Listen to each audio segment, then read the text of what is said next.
Hello વિદ્યાર્થી મિત્રો, વિદ્યાર્થી ધર્મેન્દ્ર ઠક્કર યુટ્યુબ ચેનલ હું ધર્મેન્દ્ર ઠક્કર આપ સૌ વિદ્યાર્થીઓનું ફરી એકવાર સ્વાગત કરું છું.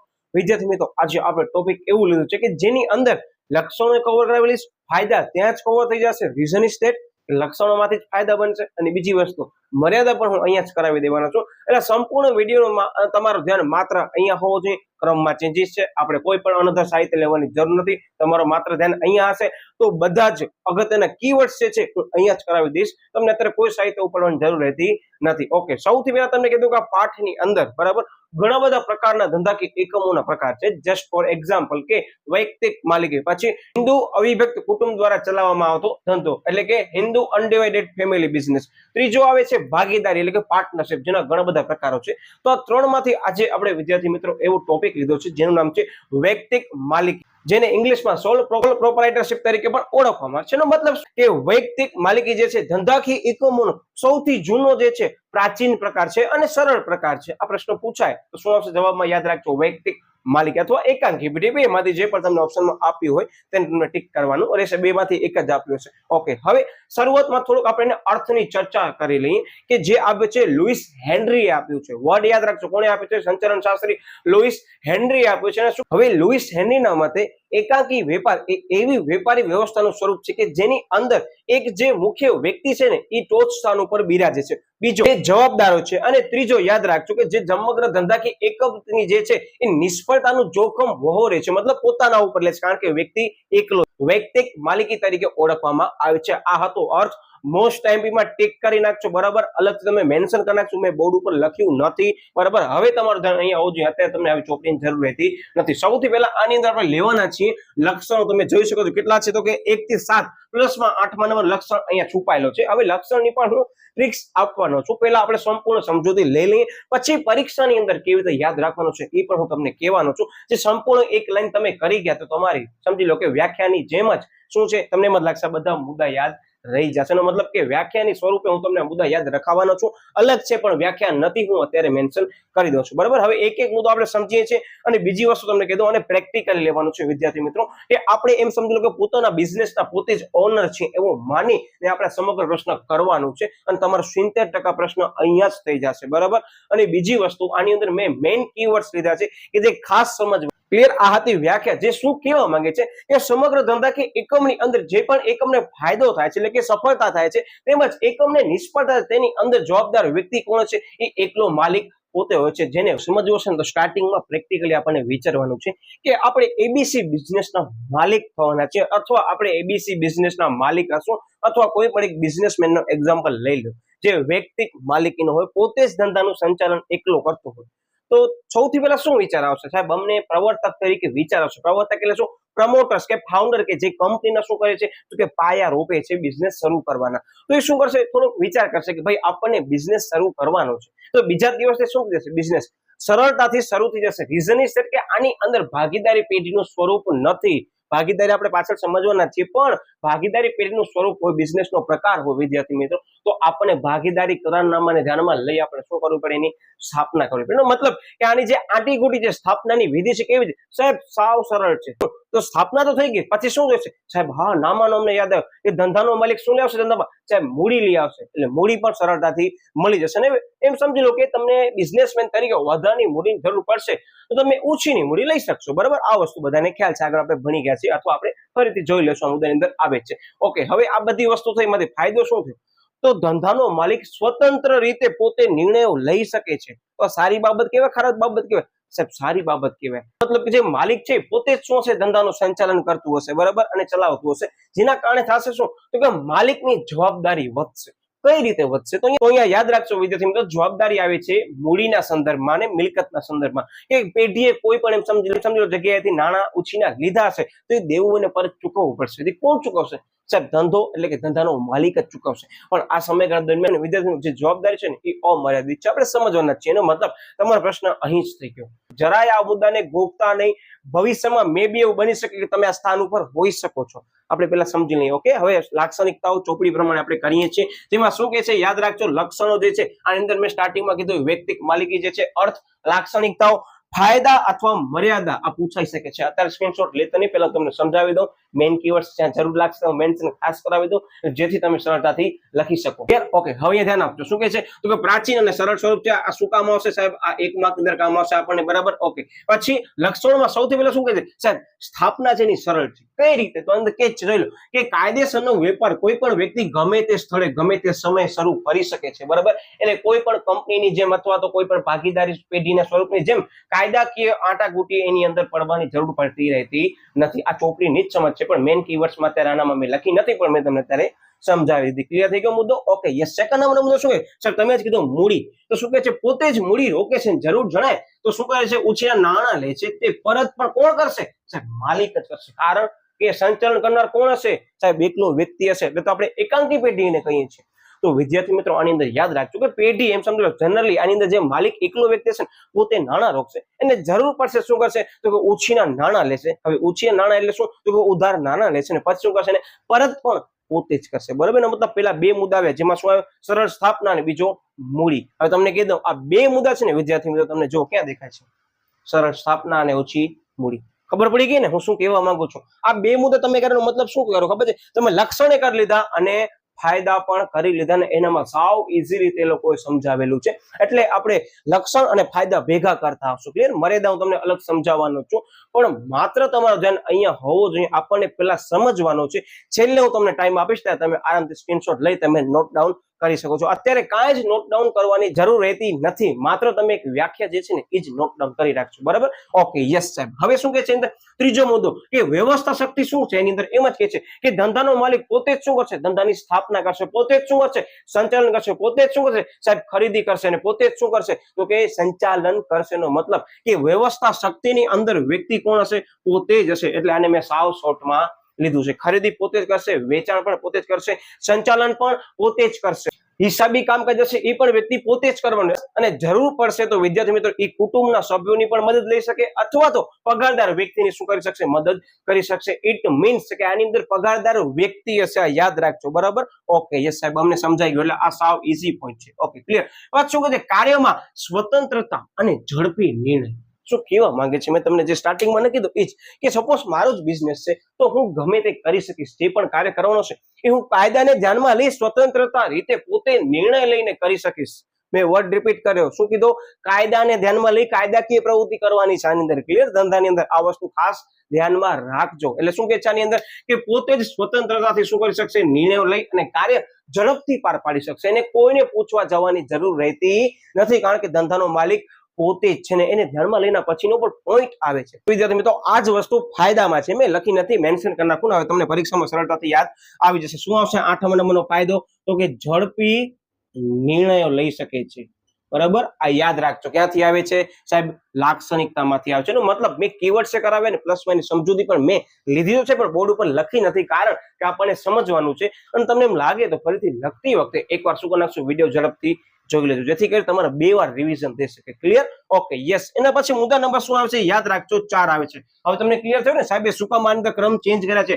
આ છે 8મો પોઈન્ટ વિદ્યાર્થી મિત્રો, પણ મેં બાજુમાં લઈ લીધું છે. અને તમને કહી દઉં કે તમે પ્રક્રિયાની અંદર ક્રમ છે એ ભંગ નહીં કરી શકો, તબક્કાની અંદર ક્રમ છે એ ભંગ નહીં કરી શકો, પણ લાક્ષણિકતા હોય કે ફાયદા હોય કે મર્યાદા હોય તમે એની અંદર ચેન્જીસ કરી શકો છો ક્રમની અંદર, બરાબર. ઘણા વિદ્યાર્થીઓ કહેતા સાહેબ અમને યાદ નથી રહેતું, શું કરશું? હું છેલ્લે ટ્રિક્સ તો આપવાનો છું, પણ અત્યારે તો પણ મેં તમને અમુક પ્રેક્ટિકલી રીતે યાદ રખવાની કોશિશ કરી છે કે જે બેઝિક વસ્તુ છે આપણે સમજતા હોઈએ તો એ પણ આવડી જશે એવા મુદ્દાઓમાંથી આ મુદ્દા ચોપડીમાં એ લોકોએ લીધા છે. એટલે ઈઝી છે, જરાય ટેન્શન લેતા નહીં. ઓકે, ધેન શું આવે છે? ચોથા નંબરનો મુદ્દો કે માલિકી અને સંચાલનનું ઐક્ય. અહીંયા તમને વર્ડ કહી દઉં કે ઇંગ્લિશમાં ને કહેવામાં આવે છે સેન્ટ્રલાઇઝ. સાહેબ સેન્ટ્રલાઇઝ એટલે શું?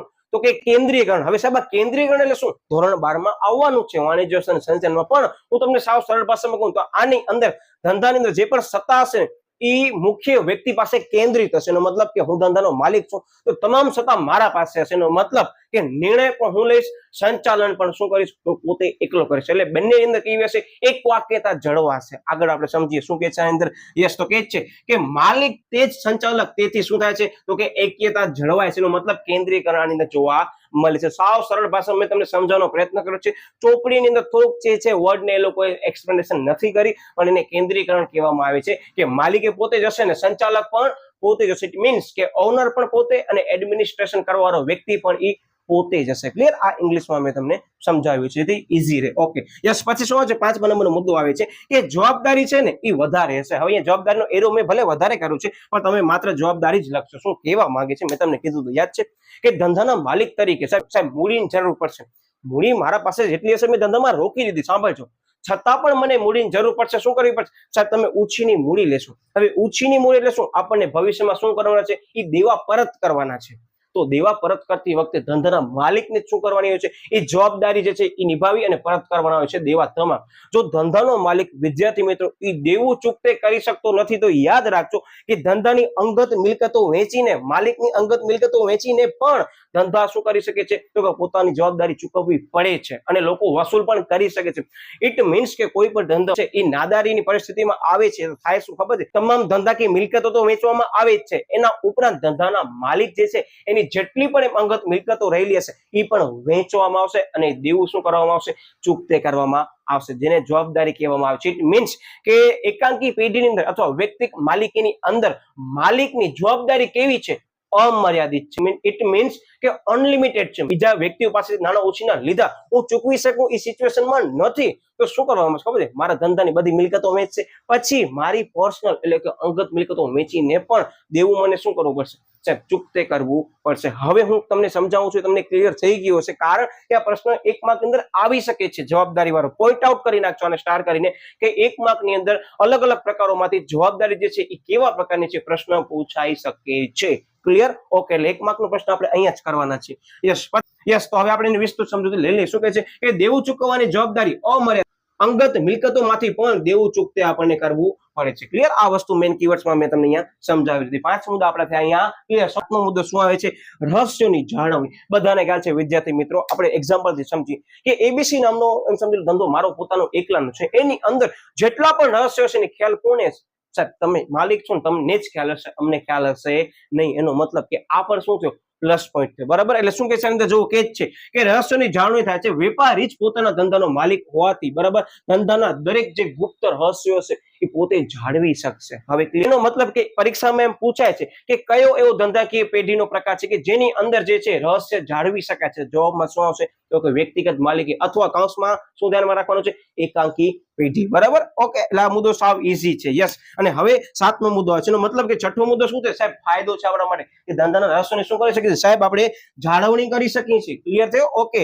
7મો મુદ્દો અંગત સંપર્ક, કે ધંધાનો માલિક પોતે જ બધા કાર્યો કરે છે. ખરીદી પોતે જ કરશે, વેચાણ પોતે જ કરશે, સંગ્રહ પોતે કરશે, કાચા માલની ખરીદી પોતે કરશે, ઉત્પાદન પણ સાહેબ પોતે કરવાનો છે. એનો મતલબ કે આ દરેક કાર્ય જે થાય છે એની અંદર ગ્રાહક સાથે રહી વસ્તુનું વેચાણ કરી ગ્રાહકની તમામ જરૂરિયાતો, એના મનોવલણ, એની ફેશનો, બરાબર, એની રુચિ, બરાબર, એનો રસ શેમાં રહેલો છે એ ગ્રાહક પાસે નજીક અંગત સંપર્કમાં રહી અને શું કરી શકે છે? પોતે જાણી અને એની જરૂરિયાતને અનુરૂપ શું કરી શકે? અને વસ્તુ પહોંચાડી શકે છે. એનો મતલબ હવે તમે સમજી ગયા કે આ જે વ્યક્તિ છે ને ધંધાનો માલિક જ બધા કાર્ય કરતો હોવાથી શું થાય છે? તો કે ગ્રાહકોના અંગત સંપર્કમાં રહી દરેક કાર્ય કરે છે. એટલે કે જો એનું કાર્યક્ષેત્ર કેવું છે?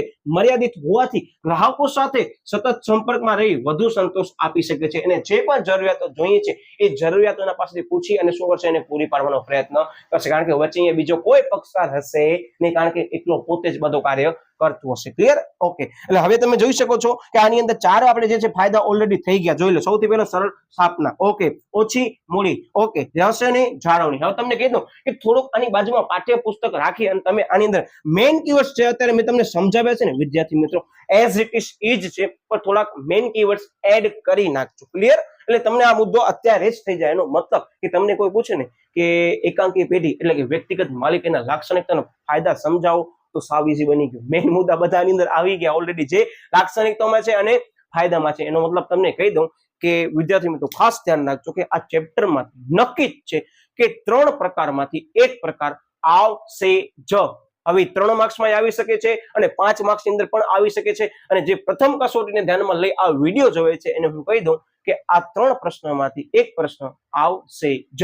હવે એનામાં ફાયદા, લાક્ષણિકતા પૂછે, ફાયદા મર્યાદા બંને ભેગી પણ પૂછી શકાય, લાક્ષણિકતાને સેપરેટ પણ પૂછી શકાય. અને તમને ખ્યાલ છે કે આ ચેપ્ટરમાં એક તફાવત આવે છે. હું રિપીટ કરી દઉં વિદ્યાર્થી મિત્રો, એક પણ વિષયની અંદર એક પણ ચેપ્ટરમાં આવે તફાવત મૂકતા નહીં.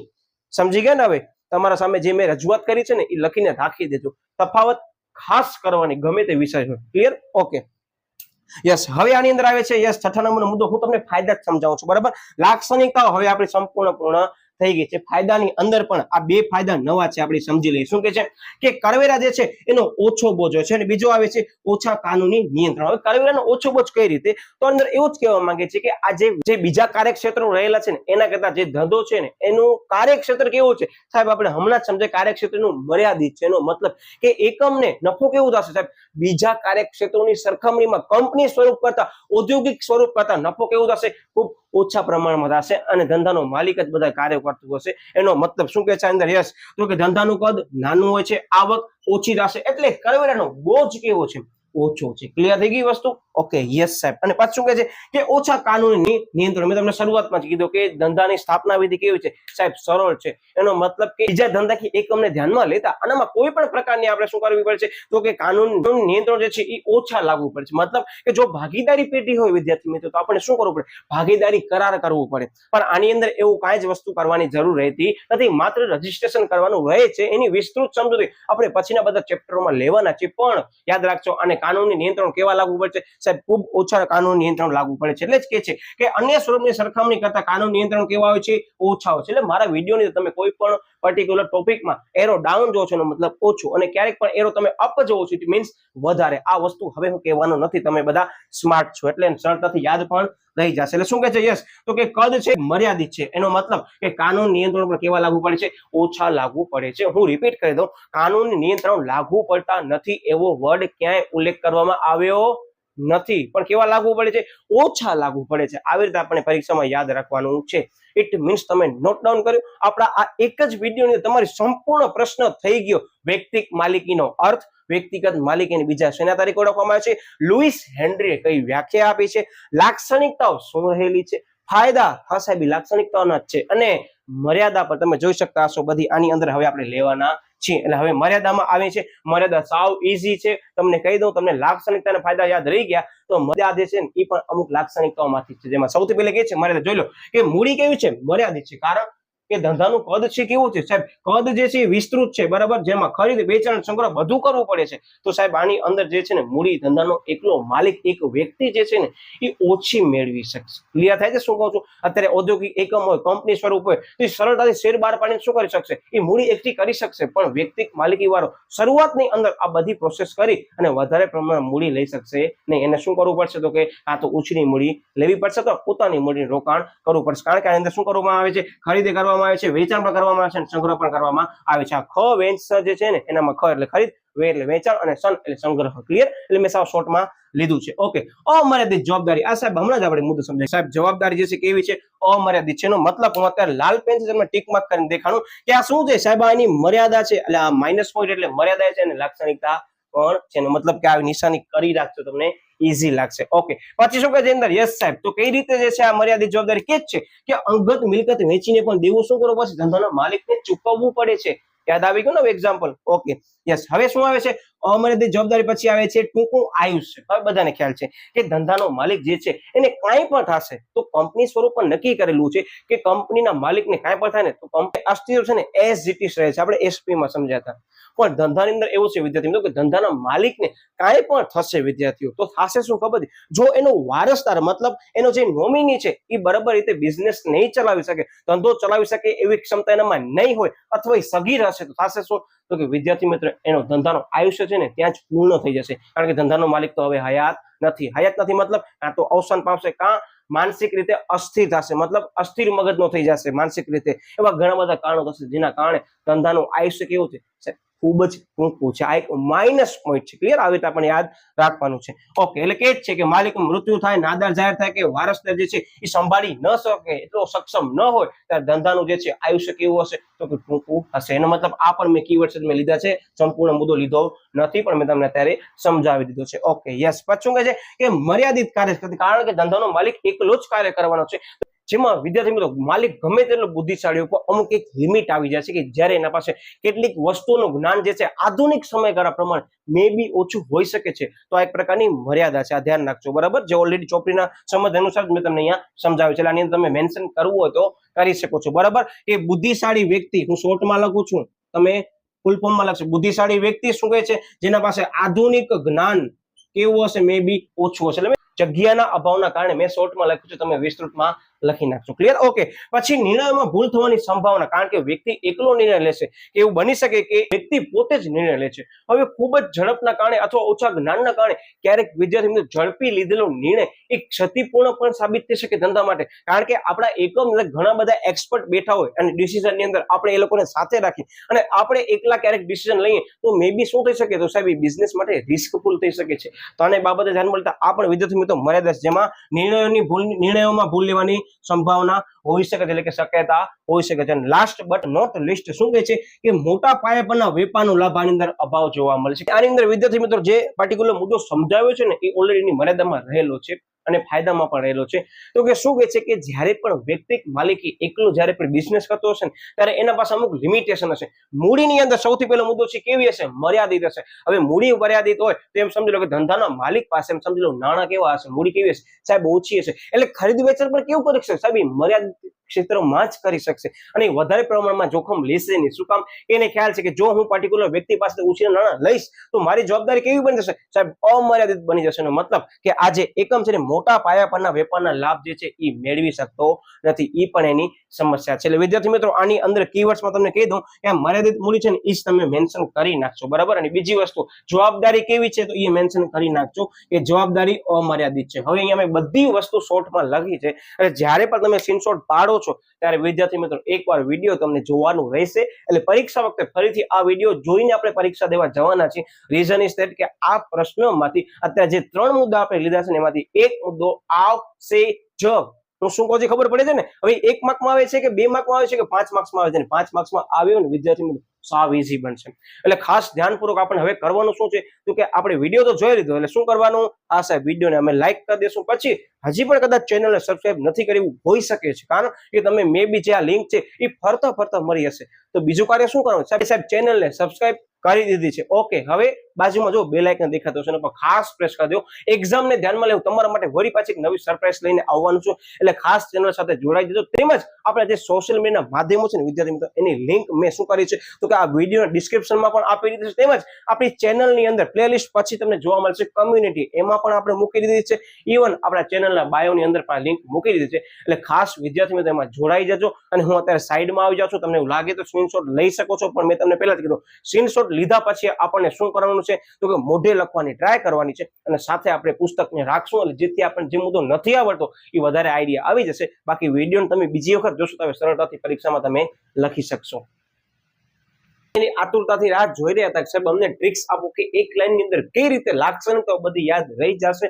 તો યાદ રાખજો આ ટ્રિક્સ બોર્ડ ઉપર લખેલી છે અથવા તમે જોઈ બ્લુ માર્કરથી લખી છે. એ મેઇન વર્ડ્સ તમારા મેઇન પોઈન્ટના કવર કરે છે અને બાકીના જે બ્લેક પોઈન્ટને યુઝ કર્યા છે, જે પણ વર્ડ લખ્યા છે એ વિદ્યાર્થી મિત્રો તમારા માટે કરી એ પર્ટિક્યુલર ટ્રિક્સને જોઈન્ટ કરવા માટે કરીને જ ઉપયોગમાં લીધા છે. તો તમે જોઈ શકતા શું કે છે સૌથી પહેલા કે સ્થાપના સરળતાથી કરી, મૂડીની વ્યવસ્થા શક્તિ સાથે કરી, સ્વતંત્ર અને ઝડપી નિર્ણયો લેવાથી જવાબદારી વધારી, રહસ્યની જાળવણી કરી અંગત સંપર્ક સાધી શકાય છે. રિપીટ કરી દો. શું કહે છે કે સ્થાપના છે કેવી રીતે સાહેબ આપણે સરળતાથી કરશું, જેનામાં શું કરશે સાહેબ આપણને આપશે મૂડી. હવે મૂડીની વ્યવસ્થા કેવી રીતે કરશે? વ્યક્તિ સાથે કરી અને શું કરવાનું છે? આપણે પોતે જ ધંધાનું સમગ્ર સંચાલન કરતા હશું એટલે સ્વતંત્રતા અને ઝડપીથી નિર્ણયો આપણે લઈ શકશું. અને આની અંદર શું કહે છે? યસ, તો કે લેવાથી જે જવાબદારી છે શું કરી શકે છે તો જવાબદારી વધી શકે છે. તેમજ આપણે જે ધંધાકીય એકમ છે રહસ્ય શું થશે સાહેબ? આપણે રહસ્યની જાળવણી પણ કરી શકશું, કારણ કે આપણે પોતે જ ધંધાના માલિક અને સંચાલન કરતા હશું. ઇટ મીન્સ કે અંગત સંપર્ક પણ આપણે સાધી શકશું. મેં તમને જે પણ ટ્રિક્સ આપી છે ને વિદ્યાર્થી મિત્રો ખાસ યાદ રાખજો, માત્ર તમને યાદ રાખવા માટે કરીને છે, આપણને ક્યાં સમજૂતીના ભાગની અંદર લેવાના નથી. અને હું તમને હજી કહી દઉં છું, લખીને રાખી દેજો કે ચેપ્ટરમાંથી હિન્દુ અનડિવાઇડેડ ફેમિલી, વ્યક્તિગત માલિકી અને ભાગીદારી પેઢી આ 3માંથી એક પ્રશ્ન આવવાનો છે જ. એટલે વ્યવસ્થિત કરજો. અને કે આ પ્રશ્ન ઘણા બધા વિદ્યાર્થીઓ સાહેબ અમને અત્યારે યાદ રહી જશે પરીક્ષામાં શું કરીએ, તો તમને શરૂઆતની અંદર જ કહી દઉં છું કે આ ચેપ્ટરની શરૂઆતમાં અમારા તમારા પાસે અત્યારે સમય હોય તો સૌથી પહેલા મસ્ત મજાનું પિન પેજ લો. પિન પેજ ની અંદર તમને શું કરો છે, બધા મુદ્દા એક સાઈડ મેન્શન કરી નાખવાના. શું કહેવા માંગુ તમને એક્ઝામ્પલ થી કહું ને તો અત્યારે તમને અહીંયા દોરીને દેખાડું કે સપોઝ તમારા પાસે પિન પેજ છે, પિન પેજ ની અંદર બધા મુદ્દા વ્યક્તિગત માલિકીને લઈ લો. સૌથી પહેલા અર્થ લઈ લો, પછી શું કરવાનો છે સાહેબ, પછી લક્ષણ લેવાના છે, પછી ફાયદા લઈ લો, પછી મર્યાદા લઈ લો. ફાયદા અને મર્યાદા બંને ભેગા પૂછાઈ શકે છે. ઓકે, થઈ ગયું વ્યક્તિગત માલિકી. પછી શું અહીંયા સાહેબ, અહીંયા HUF આપણે લેવાના છે. ઓકે, HUF લઈ લીધો એટલે હિન્દુ અનડિવાઇડેડ ફેમિલી લઈ લીધો. પછી નવું પેજ નથી લેવું, શું કરવાનું છે, નીચે મસ્ત મજાનું પિન પેજ જોઈન્ટ કરી નાખો. જ્યાં શું કરી નાખો તો કે ભાગીદારી વિશે તમે લખી નાખો. વિદ્યાર્થી મિત્રો, 3 તમારા મુદ્દા અહીંયા જ એક પેજની અંદર સંપૂર્ણ તમારા થઈ જશે. તમારો સમય કેટલો બચશે. હા, મેઇન કીવર્ડ્સ પણ આપણે સાથે લેવાના રહેશે, અર્થ પણ સાથે લેવાના રહેશે. હવે તમને ખબર જ છે કે ભાઈ આ 3 પ્રકારોમાંથી એક પ્રકાર ફિક્સ આવવાનો છે, તો માર્ક્સ જવા દેવાય ન દેવા, ધ્યાન રાખજો. બરાબર, એટલે વિદ્યાર્થી મિત્રો મળ્યા હવે વળી પાછો આપણે નવા ટોપિક સાથે. ત્યાં સુધી બાય બાય.